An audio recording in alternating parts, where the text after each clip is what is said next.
if we're opening kind of between weekly value area high and a daily value area low or high, and there's like a space between them, that space between is like going to be a churn fest until finally we either leave it distribution or we accept back, all the way into the one that's just above.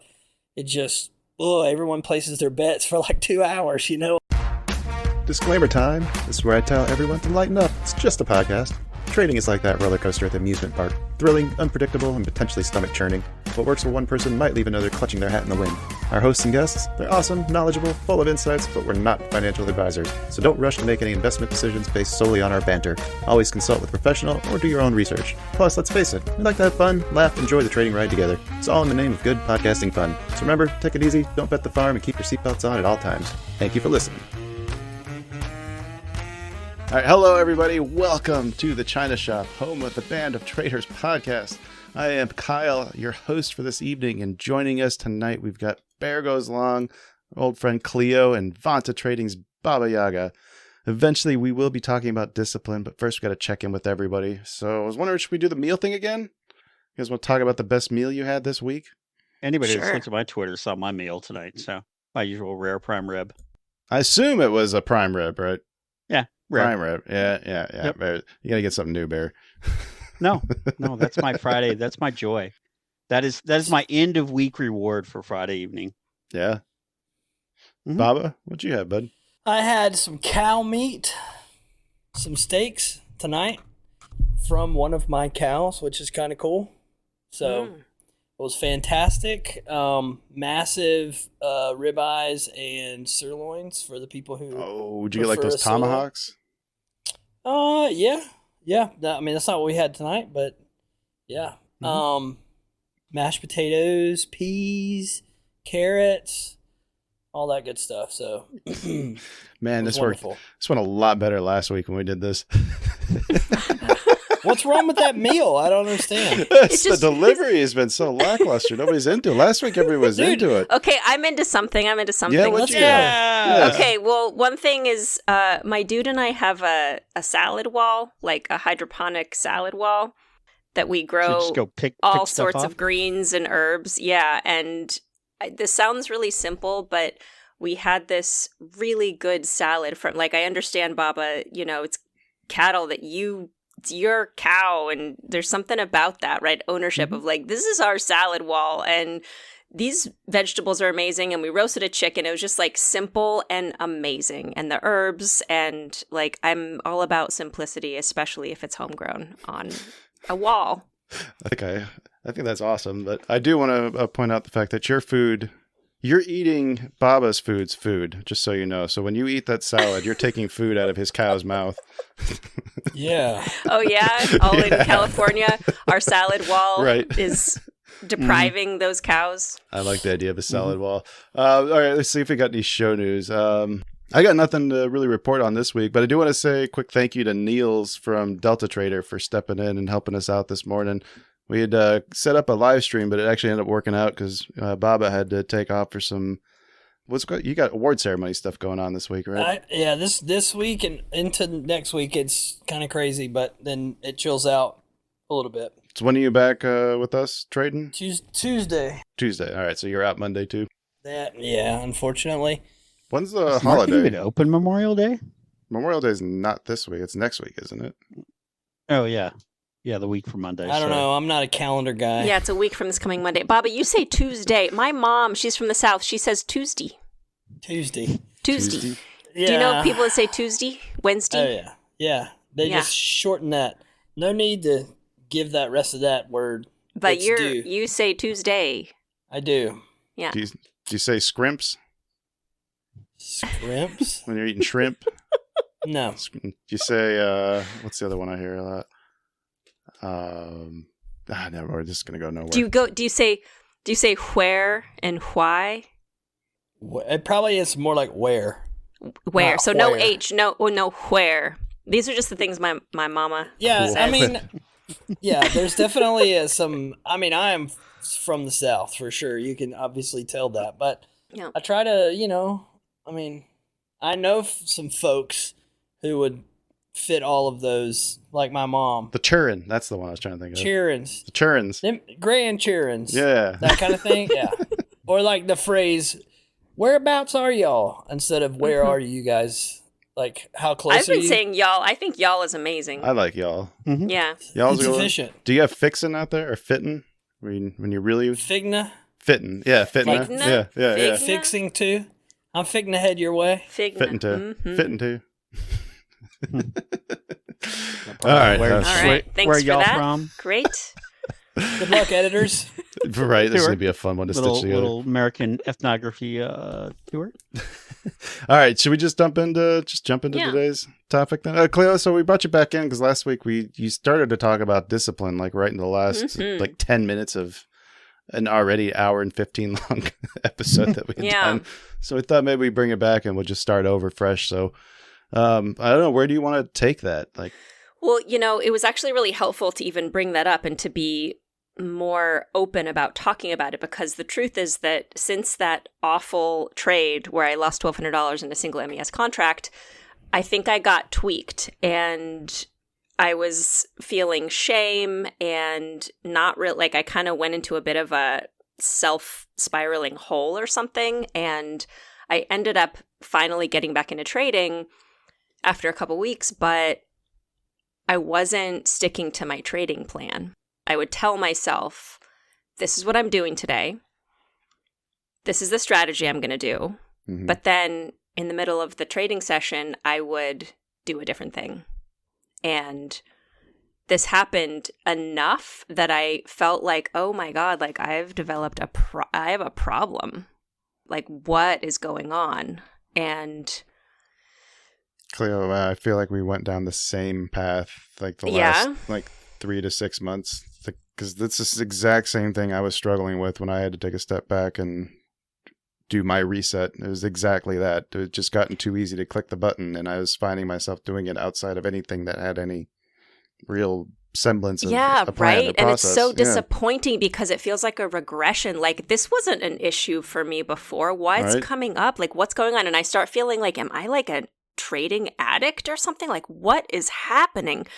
And I stopped trusting myself in trading, which I think is the biggest, at least for me, a big problem. Like when I can't trust myself. I know Bear probably has some things to say about that because he's got all sorts of systems in place to support him when he goes like on tilt and stuff. We can talk about that. But so since last week, and even like mid last week when I started just owning it more, in this other Discord server, Sean's actually, the sound performance psychology one, Shout out, I Sean. was just revealed about that of like, hey, this is a thing I'm struggling with. I'm not sticking to my trading plan. And just naming it and having other eyes on the fact of it did something for me, where since then, I've basically been reporting every day, like, this is the trade I took. And it's only one a day. It's only one trade wow. a day that I'm taking. Oh, that's awesome. Yeah. And I've needed somebody to report to, and I don't know who's looking at that, but I'm not just holding it alone. Like for me, that's been such an important thing to be not like in traders. We can be like lone wolves, we're just like doing our own thing. Nobody's looking at what we're doing. And for me in this last week, it's been super helpful. I've been like building trust again and externalizing some of that, right? Like, okay, I need other eyes on this, or at least the idea that other people are going to be tracking this. That's been getting me back to like a baseline trusting of myself again. And Sean's Discord room is so good for that. I honestly feel bad because I don't have much time to pop in there, and I usually just kind of pop in there when I've just done something catastrophically dumb, and I need to Yeah. I need to talk to somebody and go, wow, I really did do this thing, and this is what happened, and this is, kind of the autopsy of what I did and what triggered me, and Bear, can I challenge you to try jumping in there sometime before the blow up happens? yeah, that would be good spot. Just once, Right, try it I one mean, time next week. whew. You can do it, man. I have faith in you. That's, I mean, speak about lone wolf. That's, Yeah. you know, that's a struggle I have going back to childhood. You know, I've got, yeah, but you know, that's oof. I have a lot of those. I have to do it myself. I have to do it on my own challenges, um, which I've been working on and getting more accepting of, you know, some of the other people and, you know, even this group and, you know, just being able to talk about those things is really helpful and talk about the challenges of trading. When it sucks, it really sucks. Yeah, It's when really it sucks, hard. it really sucks. And then, you know, the last few weeks I've had just, you know, some tremendous stuff outside of trading and dealing with funerals and all sorts of, you know, entertainment like that. So it's been a wonderful spot of for me to go into and for me to really have a kind of a safe space to talk about and go, wow, you know, I'm having this challenge and this is what I did and there's some great people in there that have said, yeah, you know, this that's part of trading and here's some of the things that I do to help combat that. And that's Yeah. been really good too, It as sounds like far a as lot. combating. Go ahead. It just sounds like talking about it or whatever has been kind of like the big aha for both of you guys. Like just being able, 'cause like as traders, it's very easy to have a bad stretch and then just try to like the inclination is to sweep it under the rug and hopefully we never have to look at it again. But Right. I and mean, I definitely think that there's something deeply wrong with me, which is why I can't, you know, stake to my trading plan. But other than that, it's nice to just be able to. I mean, it's working but you for can, now. Cleo, you can because you've done it this past week. It's true. It's true. And I'm kidding Mhm. about something deeply wrong with me, but it is a question I have. Like, is there something that actually could use a little more attention? Well, Or and is it just like practice? You know? as traders, we want to believe we're special and that our problems are unique. Yeah. And especially as a lone wolf, I want to believe that, you know, all of my problems are just totally unique and crazy and deep seated and oh my God, childhood, blah, blah, blah. And then I pop into the room and I talk about, you know, this like super dumb thing that I did or, you know, kind of like this little sequence that led to me going on tilt. And Carlos will pop up and be like, oh yeah, I did that thing on Tuesday or, you know, I used to have that. And this is, you know, these are the three things that I do that I see when I start to see these steps and I do. And I'm like, crap, I'm not unique. I'm not special. This is just normal trader crap. Okay, Well, it's cool. both and, right? We do have our own stuff, Well, and yeah. it's typical behavior too. Yeah. But, you know, getting euphoric because the numbers on the screen are just getting bigger than you're used to. That's just human. Bingo. Yeah. All right, Just Baba. human. You've been What quiet you over there got, in the Baba? corner. On the topic discipline, we're entering into the topic of discipline, right? Being human. Oh yeah, discipline. So, We open a stinky can or well, no, I don't think so. okay. So I think maybe one framing for discipline that's helpful is like normal life, and then like extenuating circumstances and like a new season. So I think about last year, specifically the first part of last year. I don't think I was like lacking some ridiculous, like I wasn't undisciplined. But my results were not what I had hoped for. And so I think in that season, like, you know, maybe there were a few times where out of frustration, I would just be like, you know, I'm going to just, you know, be overly aggressive, or I'm going to make a decision outside of what maybe I normally would. Press a little bit and things like that. But I think differentiating, like, I'm in a season that's different and difficult, and there's going to be a learning curve just in how to be a smooth operator under under a new set of pressures. That's like one thing, you know, so like that I think is a distinctly different skill than what is discipline, right? Yeah.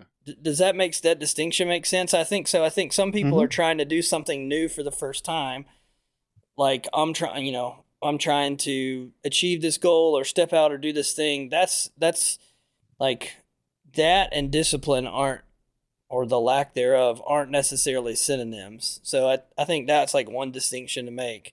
So if you're like trading and you're trying to step out and do this full time, or more full time than you ever have, that's probably not the perfect time to go on like a discovery of how disciplined am I or something like that. So much as it is a time to work on, I think what you were mentioning, Cleo, which is like trust in, I would say, yourself, trust in like what you're doing. And I think one thing that does cross over is like clarity of what the goal is. Mm-hmm. And I think that for like discipline to me, and I would offer this as a question to y'all. I mean, discipline, I think, is like directly almost proportionate to how clearly can you articulate and believe what you're trying to accomplish. Nice. Right? That's a question I'm asking. Because I think for me, and again, we're like speaking very much like this is where my sister should be here with us, because she's like, got all the letters after her name and meets with people all the time, or the guy that is a counselor that I talk to from time to time. Someone with some weight in this area would be helpful, I guess. But well, we'll get Sean in here one of these nights. Yeah, I just think like I have gotten more and more clear on what success looks like.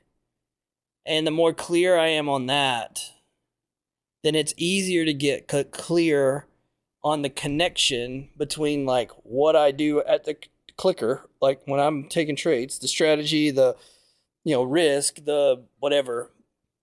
When I do that in a disciplined, like pre-ordered fashion, inside like the bounds of what's fair and appropriate, like not innovating and just flying off the rails. So like I stay inside my fencing. Maybe someone say like humility would be a adjective to describe, like humility in our trading. You're following your own rules. Yeah, we're keeping it straight. When I'm really clear on what like success is for me, like what's the win, what's the goal, what am I striving for? Not just every day, but overall, like in life, what part does all of this play in that?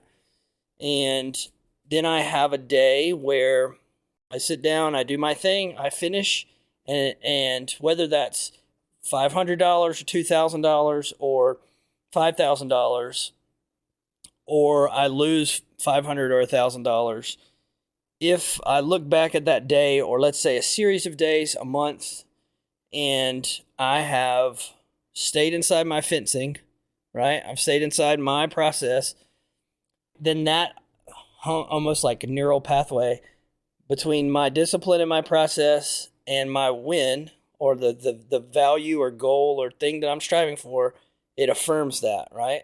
Yeah. Like I did it the right way, and maybe not in the day, because there's red days this month, but over the month, I was rewarded.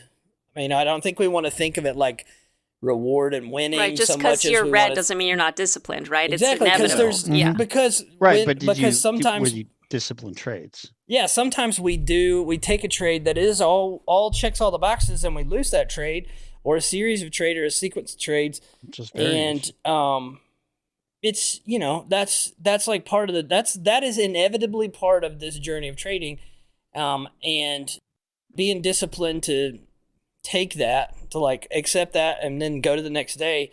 Like even in the short term, that might not look like you're winning, you're achieving your goal. And I think far too often what we do is we try to bail ourselves out of some kind of red day or red trade. And it works. Yeah. And so then the thing that's reinforced is the bad behavior. Sometimes you're going to have a red day, and that's okay. The thing that's reinforced is when it really gets frustrating, what I can do to alleviate that frustration, or completely not care anymore because I just ruin everything, is I can quadruple my size and hold for a 5 times outside target and clean up the whole mess, from 2 days of right. following my rules. And when that works, then that like seed of doubt goes in between my process and my goal. And that's when that doubt is there, I think that's when the discipline it's a killer. starts to come into question. Yes. But because you're like, like I go back to you saying that, Kyle, about the news, like I flattened before news, dang, if I'd have held it, blah, blah. And I was like, oh, well, I think out of 100 times you would be happy with that decision. This one, it didn't work. Like you would have made money, but probably don't want to. In that moment, I didn't give a shit about the other 100 times. I cared about that one time. Exactly. You know? So that's that's a long-winded, thesis on discipline to an extent. Differentiating discipline from like a difficult season is important, but then inside of discipline, do you think that the clearer you are on what a win is or what achieving your goal is, the clearer you are on that, and how applying your process and discipline is tied to it, the easier it is to settle into that and function in that space? I would say, yeah. I mean, that's one thing that's really been helping me, I think, is the more clear I am on what I want to do and how I want to execute. When I see myself operate outside of that, then it makes me, when I look at a day like I had Thursday and I see like 3 trades that it should not have been taken, I'm like, that makes me feel worse now than having a day like today where I was flat, but every trade was, in process, it's, you can tell when you're doing things that you shouldn't be doing. And that's what I'm trying to avoid now. Like, this is the essence of what the problem is when we are betraying our own trust with ourselves. It's exactly what Baba was talking about with the acceptance of, if I take 2 or 3 losses to start out the day, am I going to take the same trade, the next trade the same way or not? Like, that's what I need to know for myself. And if I can't take it the same way that I take it when I start the day, then I need to be done for the day. And that's, I think, where like the growth is coming for me, is learning to recognize that and when to get out. And pin, I think one thing about that needs to be pinned in what you just said is, okay, I did call my sister and talk to her for about an hour about all of this. And, he's doing a lot of, making this all. Well, I think it's really important, man, because I feel like I have made strides in both sides of this. I mean, it's not often that like I'm like, oh man, I've really moved the needle. Like it's been a long time. I've been doing this for a while, so it's But in this new season, I've gotten to like rediscover it all because it's different when it matters, And I mean, and you mean the new season of being a full-time trader, like the last couple years, last couple years, full-time trader. I mean, full-time risk taker and investor, whether that's in real estate or trading. I mean, I do both, so I don't want to give the guys that there's nothing else going on in my life. But I mean, I wake up every day and sit down at the desk and do this until I stop or whatever, and then I'll do other stuff. But this season, the thing I wanted to make mention of, Kyle, that you said, so the two words that like resonate inside of this discussion are clarity of the goal. And that goal is a meta narrative goal. Why do I sit down at this computer every day? Why am I doing this? Mm-hmm.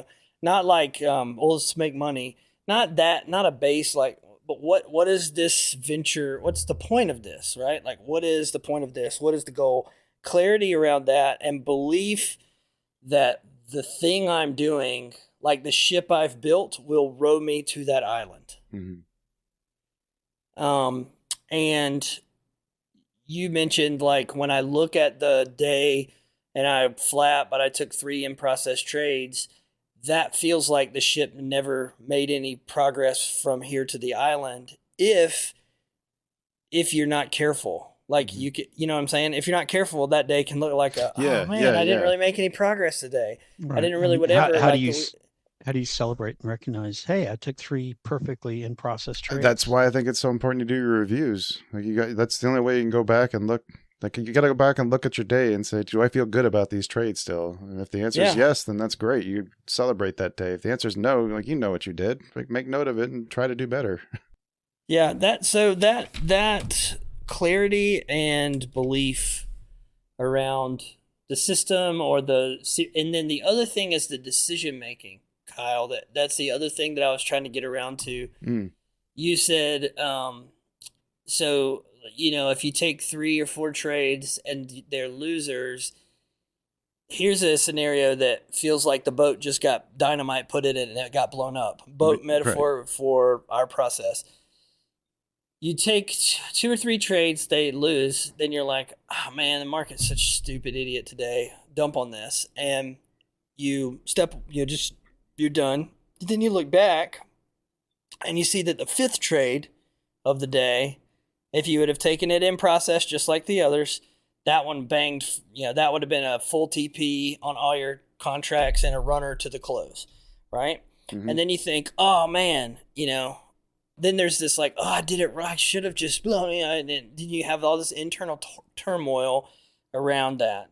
And so I think the way that we decide to be finished for the day has to be almost systematic so that we alleviate the likelihood that we do the hang around trading where you just hang around. Yes. And you take B grade trade, B grade trade, B grade trade, then an A grade trade sets up and you're like, oh, okay, we'll take that too. And maybe you go a little off process because you're kind of activated and you want to get it back. Yeah, you get, so how often, so the point, like the thing to think about is how often when you have three losing trades in a row or 4 or whatever, or you lose your P&L number that you're willing to spend to trade for the day, whatever that is, that you go, okay, that's my punt. Like I punched my time card, I'm done. Whatever that is, like that needs to be like well settled, because the likelihood to what Cleo just said, that if the answer to when do I get up from the desk, if I don't have that answer, then I just emote my way to a destination or a solution to, or an answer to that question. I just emotively get there by frustration, by like being annoyed, or by the boringness of the market, or by draining my account for, or by whatever. And so then when you decide, okay, this many trades, I'm done, there's no sweat off your back to look back and go, man, this thing would have been perfect the 5th time. It's like, okay, well, it would have, but how many times would it have been not perfect the 5th time? And how many times would the 6th, 7th, 8th, 9th, 10th, 11th still been terrible trades? Right. Even if they were on process, you're still losing money because it's late, it's after London close, and it's in the lull of lunch.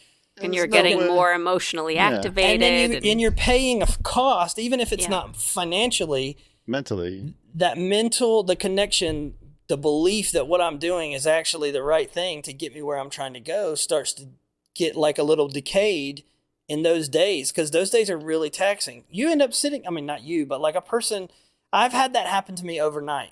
That is really the only, overnights are either like I trade journal entry every day of my trading, and in the type up, even if it's just 2 sentences, I still do that. I used to do it at pen and paper. I do a little bit of both, but I always, at least if nothing else, type it.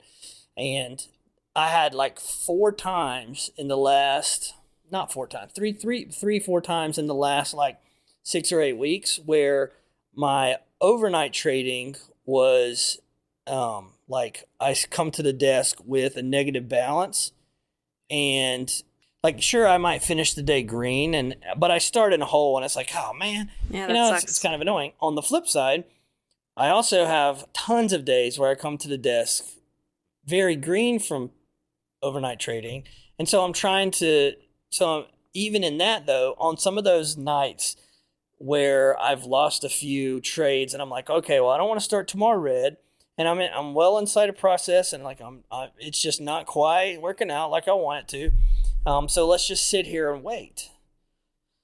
I'll end up sitting here like I'll be with the family, hang out with the kids, whatever. They go to bed. I'll come sit down and just listen to a podcast and watch the market. Hour, 2, 3, 4, 5 hours. Whew. It's like 1 or 2 a.m. and you're still like, okay, if that, trying to scheme and plan for like what would be the perfect trade to take in this environment, which is fine, but that comes at a cost, right? Like you're depleting your decision-making ability. And so that lingering is something that I've had to keep mindful of, especially more so like with Globex style trading than during RTH. But that lingering can get expensive emotionally, it can get expensive fiscally. I think it kind of all comes back to clarity, like you had said. Like, I think what I've been finding is that the times when I do things, when I go off script, when I start to make questionable decisions, is when I either haven't thought about or haven't planned about what is going on in that moment. When it comes to a new situation I haven't considered, oh, I'm supposed to buy if if it closes above this, but what if it closes right on that threshold? Oh, now I've given myself some leeway to interpret that however I want, and then that's when I think I find I get myself in trouble. Totally, So- the lack of clarity about something, Right, it's just- where there's a little wiggle room, then it squeaks through. It makes me think that it goes back to process, and it makes me feel like I need to go back and continue defining that and trying to just make it as clear as possible. Like, it's just there's too much of that. There's too many of those things in your plan and your process that I think that's a problem. Yeah, well, it's the style that you're trying to execute, right? Like, what are you trying to... Well, for me, I love loopholes, as we talked about last week. And so if I can, if there's a way that I can put a trade on that's outside of process, like I think my subconscious wants to do that, it's going to try to do that. So I need to really be on guard for that personally. So that's been happening for you lately, it sounds like, Kyle. You've been... Not lately. Lately has actually been pretty good. Maybe you and I were in a similar kind of thing like a month ago or something. History isn't just boring names and dates. It's weird, messy, and full of what were they thinking moments.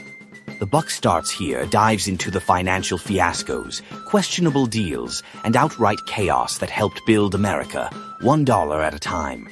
We mix in serious history from a fresh perspective, real, deep dives into the numbers and the moments that shaped the country, without the boring lecture. From presidential blunders to almost states, and the time an international war almost started over a pig, we break down the key events that made, and nearly broke, the nation. It's the fascinating, untold history you won't find in the textbooks. Subscribe to the Buck Starts Here podcast for a deeper look at presidential history that's anything but dull. Longtime fans of the show should be familiar with the lender formerly known as Sue Pullen, and I'm pleased to announce that she's back, fresh off a rebrand and ready to help as Sue Mackey. Sue is a certified mortgage advisor at Fairway Independent Mortgage, an equal housing lender who focuses on finding the right product for you and your needs. She has over 20 years of experience helping thousands of homeowners. Whether it's purchasing, refinancing, or even a reverse mortgage, Sue will help. Sue's licensed in 36 states now, so reach out and let Sue Mackey it happen for you. The best way to reach her is just give her a call at 520-977-7904 or in an email, spullen@fairwaymc.com. Fairway Independent Mortgage has an MLS number of 2289. Sue Mackey has an MLS number of 206048. That email again, spullen@fairwaymc.com, and that phone number is 520-977-7904. Shoot Sue an email and let her know she needs to update that address. How did you come back into, being more on process? When I made the realization that everything was all just from uncertainty, like, I don't know how to explain this. I felt like my plan was shit. Like, I didn't have any faith in my plan. If I didn't have any faith in my plan, then I didn't have any faith in what I was doing. And it wasn't until I was able to look... Because of the results or because of your execution? What do you mean that you thought that your plan was shit? Because what I was trying to build was just so helter-skelter and all over the place. I was trying to incorporate too many things. There wasn't...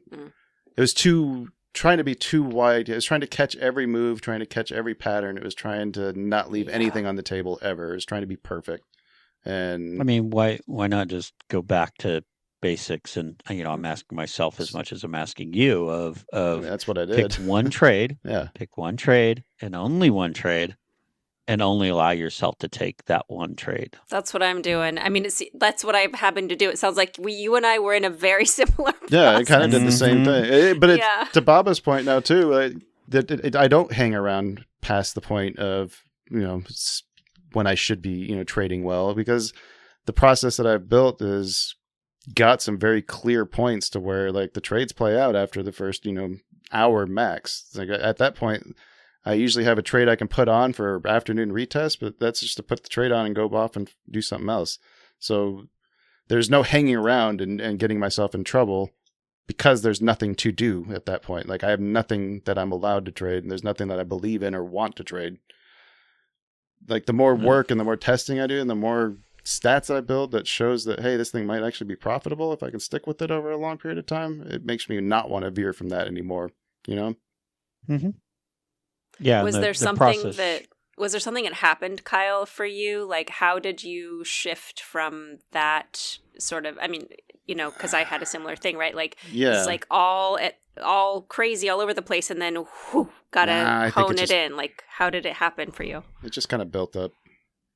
It was just noticing lack of discipline in other areas in life too. Like, hard to put off having an extra piece of pizza, like Rich would use as an example, or the having a soda every day. Like, I don't need to be doing that. Like, there's this little things that were creeping in, and I wasn't liking that. So I don't know. I don't know. I have a question for you, Baba, about Kyle. Like, so the two of you trade together every day, basically, or close to it, right? And in the trading room, I'm curious if you, Baba, were picking up on any of this in Kyle and his trading.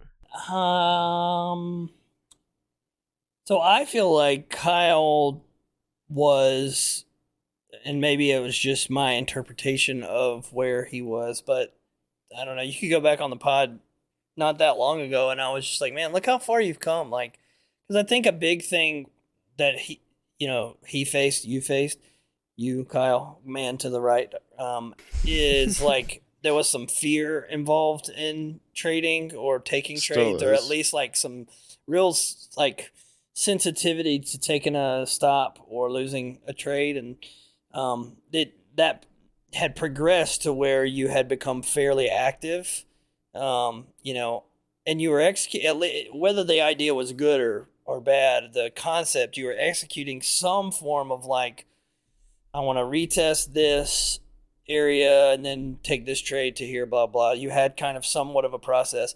So I felt like Kyle had really made progress in some areas, and I really, valued his perspective. Not that I don't now, but I'm just saying, like, I'd come to a value when Kyle said, I'm looking for, like, I don't want to be full port short into somewhere that Kyle's like stalking along. If anything, like, I would want to be, I should have already been scaled, or should be looking possibly looking in that same direction, or at least consider the possibility, unless something about my process really, was like, no, I hope he gets the 12-point bounce or whatever he's trading or hoping for, but like, I'm trading a different time horizon here. You're also trading different assets for the most part now too. Different assets as well. Also, I was surprised when you sent me stuff about like what you're working on now, because I was like, oh, this is kind of a departure from the or the attempted development of a system of rebidding and reoffering that you had built. Yeah, it was just there's too much. There's too many options. Like, I needed a way, I think, to really kind of narrow the focus into something, and something that's repeatable and that I can do the same every day. What I felt like lacked before, in retrospect, is it seemed like you would, and this is fine for certain time horizon trading, like you would just take a longer or short either way. Like you'd just be, like you didn't think, well, I anticipate that we take this, coming into today, I think this hourly swing low is vulnerable. If we lose this value area, if we trade above this value area high and pull back in, I want to trade through the balance, and I want to go, sweep this hourly low. I come into the day most of the time with some kind of idea like that I want to participate in, if I'm allowed to, if that plays out, or something like that. And I feel like with your old methodology, you would take the long, like you would take a long, pull back, reoffer, take the short, cover, stop at break even, pull back, take the long again. Like you would trade the zigs and zags inside of a move that was developing one way. You know what I'm saying? Yeah. And so now, to the difference, I think I didn't notice the stress. I didn't really realize. I think that's what it was. I think it was just too stressful a way to trade. Yeah, it's a lot of decisions. You're making a lot of decisions, and I think that's fine. And probably you could still roll with that if you were trying to. I think what you've gained, what you have to accept about what you're doing now is that if the market is a I wrote a box on my chart and put shit zone. And then there was another one. There's been a few shit zones this week where I just make a big red box, extend it to the right, and labeled it shit zone. Mm-hmm. And I don't want to trade in the shit zone. And I like that. as I start to see a shit zone develop, this is crass language. I apologize for our listeners. As I start to see that develop, and based on the fact that if I get into a trade and then it like dinks around and doesn't go anywhere and then stops me out or break evens me, and then we get into one and I add, and then it comes back and dinks me out. Like, it happens a couple times. Like, I'm going to be watching for this to turn into what we've seen lately a few mornings is that AM compression for some amount of time, and where it's just like we're just kind of spinning our tires on NASDAQ at least, and we saw that even today, this morning. and we saw that like yesterday or the day before, and so there's a good opportunity later, and how quickly can you realize that we're going to get hung up here, and so I think with this method, when you're sitting at the table and the market is trading like that, which doesn't give you the opportunities you would like either or need for what you're doing, you'll just have to make peace with.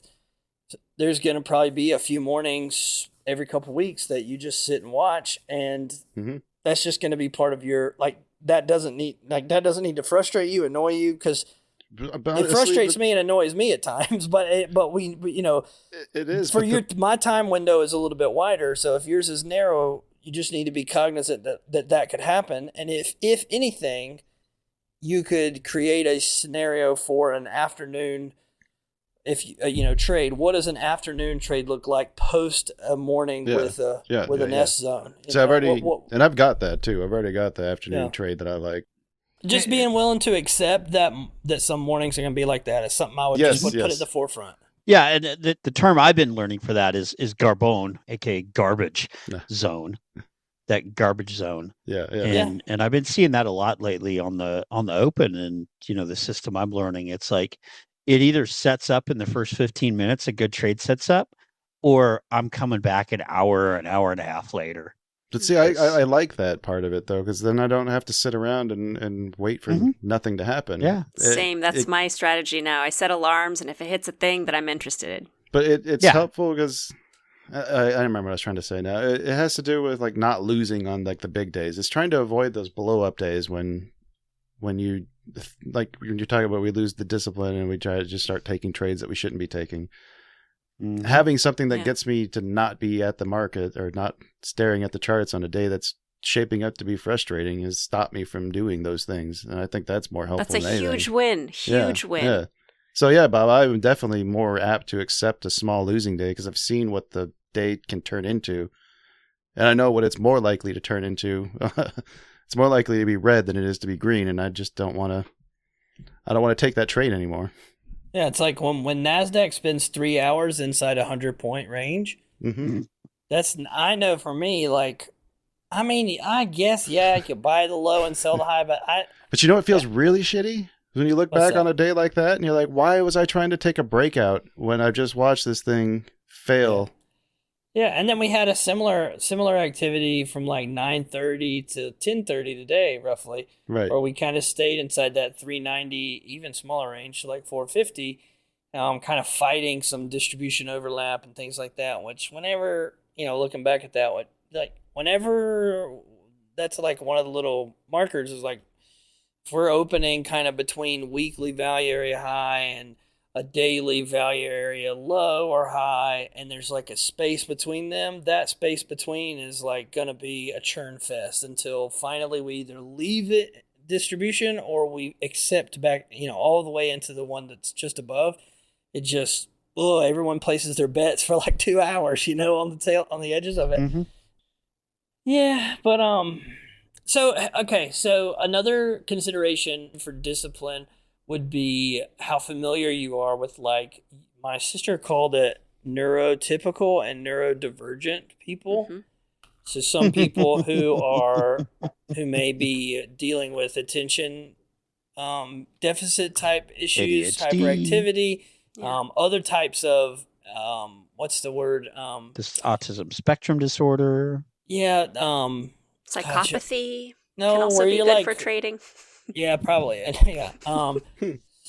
oh geez, not tension, stress, anxiety. Like how someone like deals with some measures of anxiety or other things like that. Oh man. Then how trading and some of the challenges that are innately associated with trading will affect different people's minds and how they respond is something that, I mean, you can't sleep on that kind of thing, right?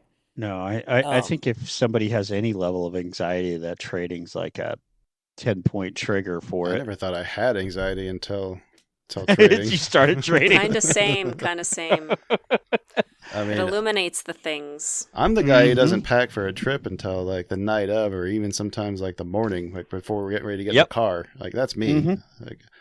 Yeah, guilty. My wife hates it too because I can do it so fast. But then we get there and have to go buy a swimsuit. That's happened like 3 times in our marriage. Yeah.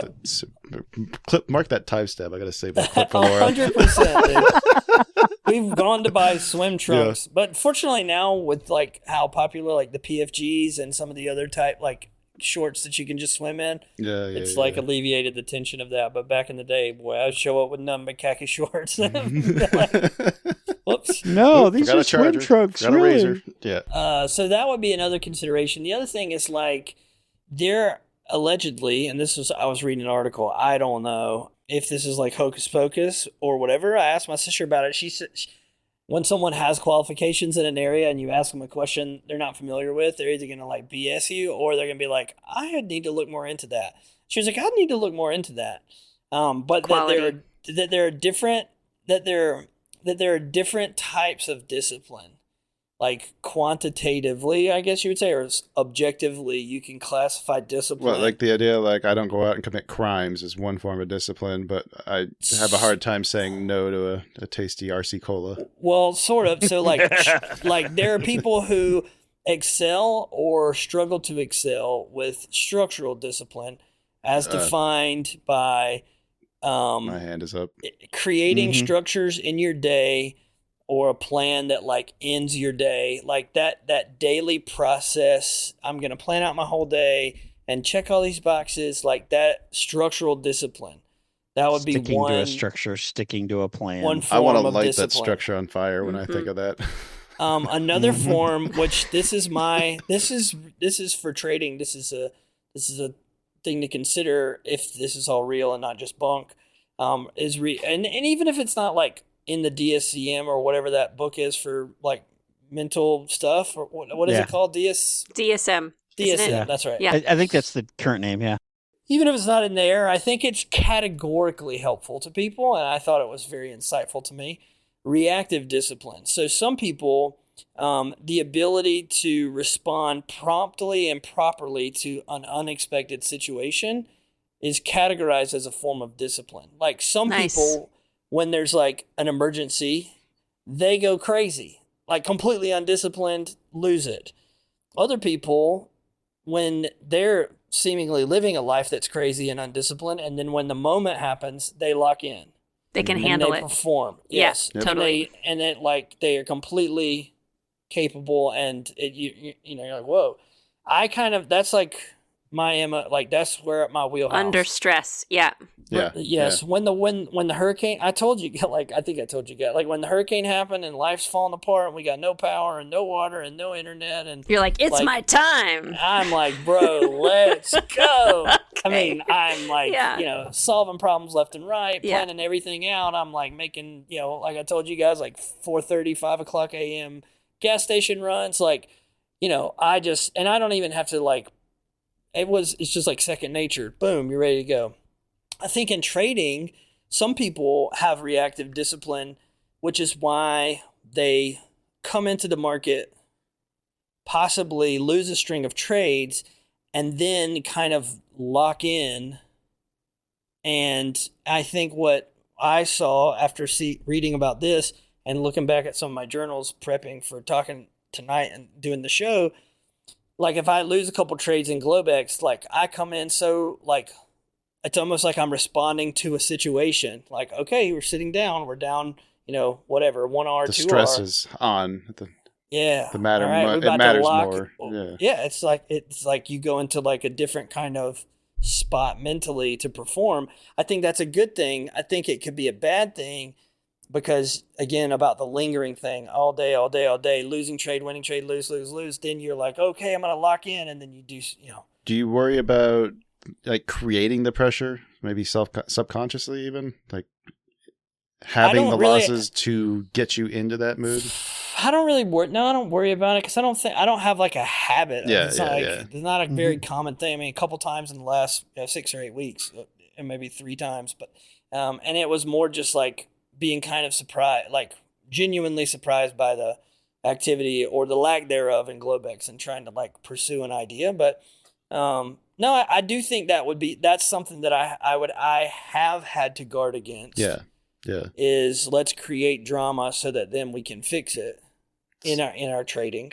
So, but how much of discipline do you think is understanding where your weaknesses are and just that's the point. Yeah. That's the point of talking about this is like you can say I lack discipline, but you may just lack a certain type of discipline. Right. You may be really strong in some other areas. So how can you trade in light of that? The other one is like expansive discipline, and this is kind of a awkward one. Expansive discipline, I think. So it's about having unexpiring ambition that pushes you continually beyond what you're comfortable with in an intentional way. And so that's almost like the never satisfied, kind of thing. Mm-hmm. But it's a form of discipline, at least as outlined here, just from the standpoint of like the constant pursuit, And so there's real discipline around that continuously reinventing or continuously pushing.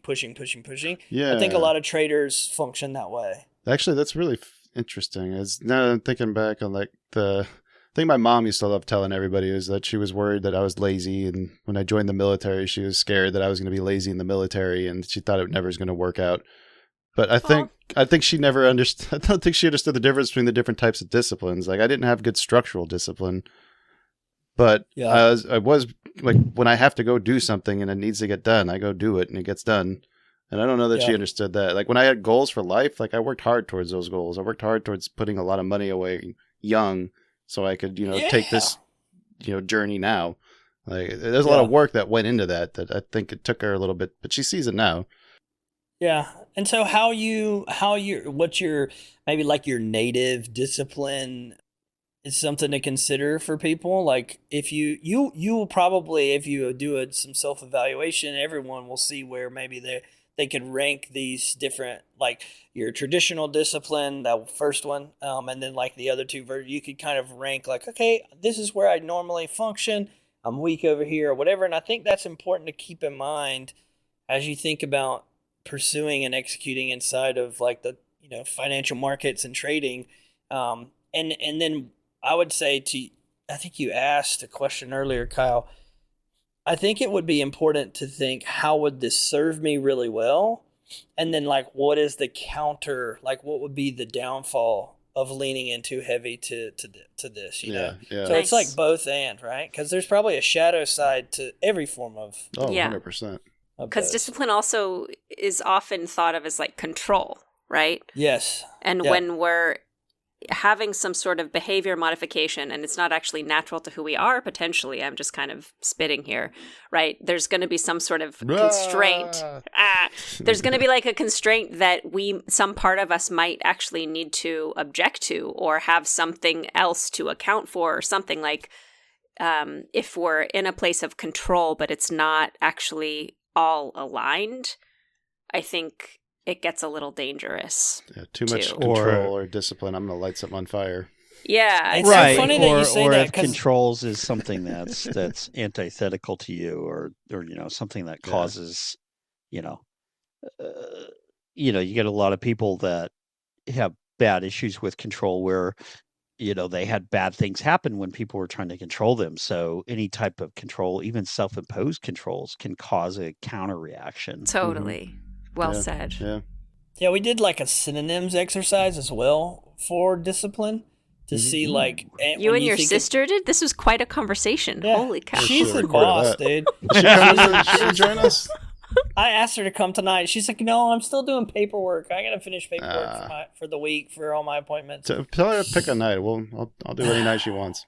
Even if she doesn't know anything about trading. Yeah. She doesn't know. I mean, she doesn't. Yeah. I don't think she needs to. She sent me No, a bunch she of doesn't. stuff about it though. I called her one time. It's been a while. Not that long. It's been a little while. I called her to just like, I was like, hey, just humor me. I'm gonna just talk, and I just want to say a bunch of stuff, and then I just want you to like tell me what you think.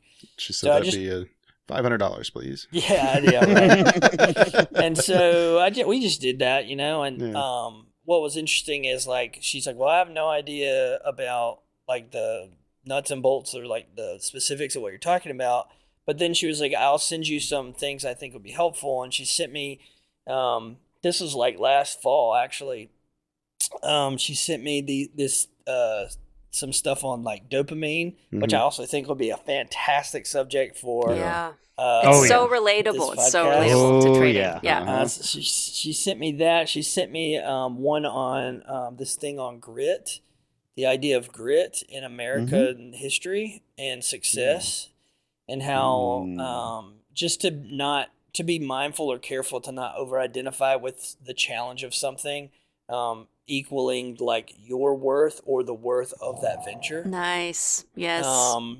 And I mean, it was a lot more than that, but that was a big takeaway. So anyways, I just, when we did the synonyms thing, or when we were talking about some of the synonyms to discipline, it's funny how soon into that you get to some words that don't feel like controlling, like is one, Yeah. you know, or like limiting. Like it's interesting to see how far into it you get before Those are more negative associated. Exactly. Right. Yeah. So do you have these negative associations?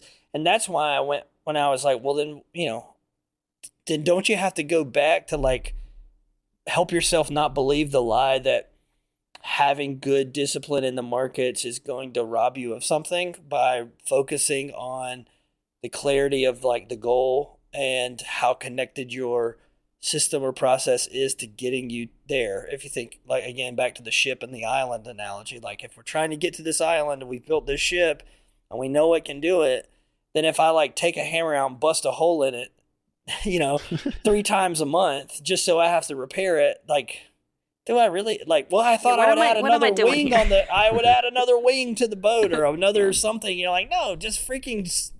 So I wonder how much. Have you ever gone through and like just defined what discipline is to you?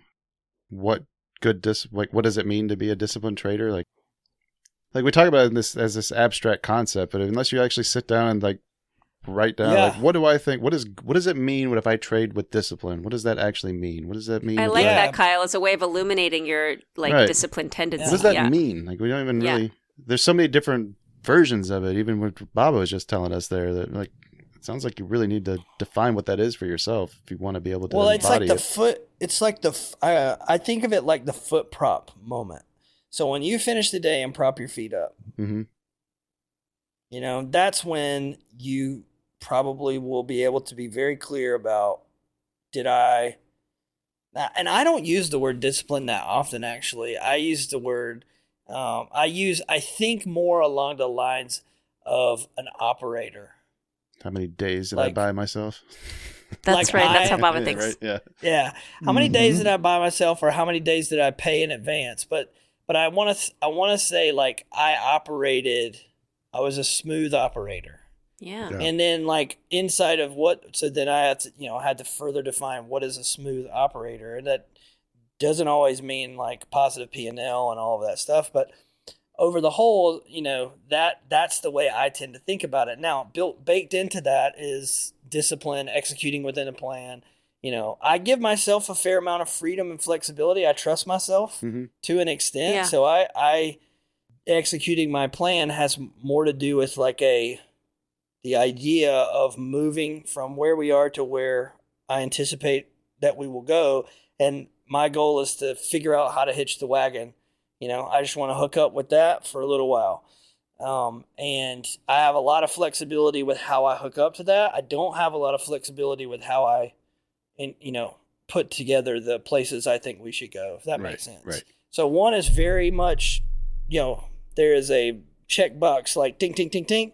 The other, like getting on that ship, there's, a little more flexibility on how to hitch the wagon. It's almost like you built yourself in some creativity or some I need. I know I need that. Yeah. Like my personality, and I excel in that avenue. And typically, fingers crossed, have made good decisions inside of that. And I've been fortunate too, man. I also just would like to say that like trading, there's a measure of luck involved. Mm-hmm. There's just a measure of fortunate happenings that can go your way or not. You know, like you forget, like there have been mornings in the past where I would be in a trade and have not checked the economic calendar, and then news drops and we freaking rip like 200 points in the direction I was already trying to trade in. Yeah. I'm already in a trade, and I'm like, oh my God, what the freak? And I close it out, and you're like, oh geez, that could have gone. That went the other way. Risky. That could have been, It's fortunate, right? Yeah. You're I've been in a trade, been long, and then Donald Trump say something, you get a 7,500 point spike. I didn't know he was going to say that, but that kind of thing happens. Yeah. At the same time, if your work had you in a short there, are you a bad trader? Because you didn't know he was going to say that. I didn't know he was going to say it. If you don't set a stop loss, yes. Well, yes, I'm so sorry. I was not bringing that up. Yeah. I was not trying to bring that up on you, Cleo. I'm so sorry. I was just saying there. No, I get it. Yeah. There's fortunate and unfortunate things that transpire that really like discipline and plans and execute. Like we don't control. Like at the end of the day, there has to be this understanding that no matter all of this stuff, like you don't control what happens. We don't make the ticks you happen. only control how you react. Yep. Yeah. Yep. You don't control the world. You don't control outside of yourself. You certainly don't control the market.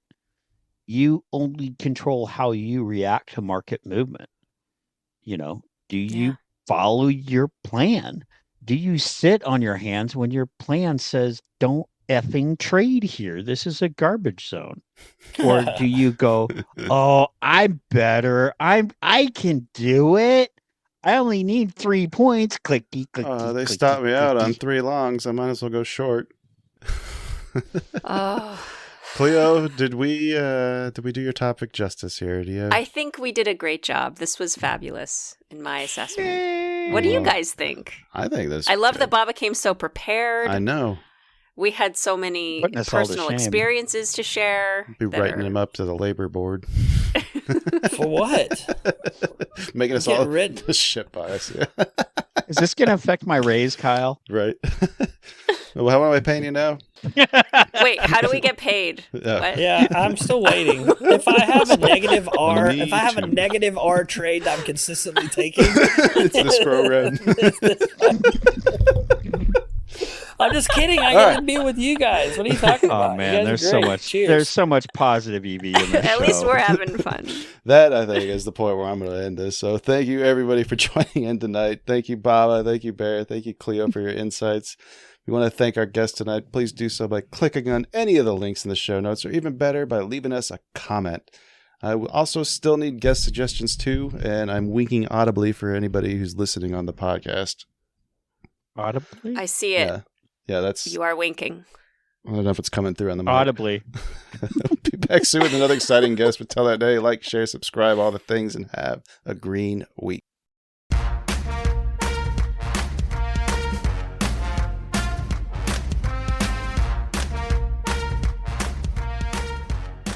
This podcast is intended for informational and educational purposes only. It does not constitute financial or investment advice and should not be construed as such. The hosts, guests, and contributors of this podcast are not licensed financial advisors, brokers, or professionals. Any trading or investment decisions made based on the content of this podcast are solely at the listener's discretion and risk. Trading and investing in financial markets carry inherent risks, and past performance is not indicative of future results. Listeners should conduct their own research and seek advice from qualified financial professionals before making any financial decisions. The views, opinions, and information shared in this podcast are those of the individual contributors and do not necessarily reflect the views or policies of the podcast creators or associated organizations. Produced by China Shop Productions.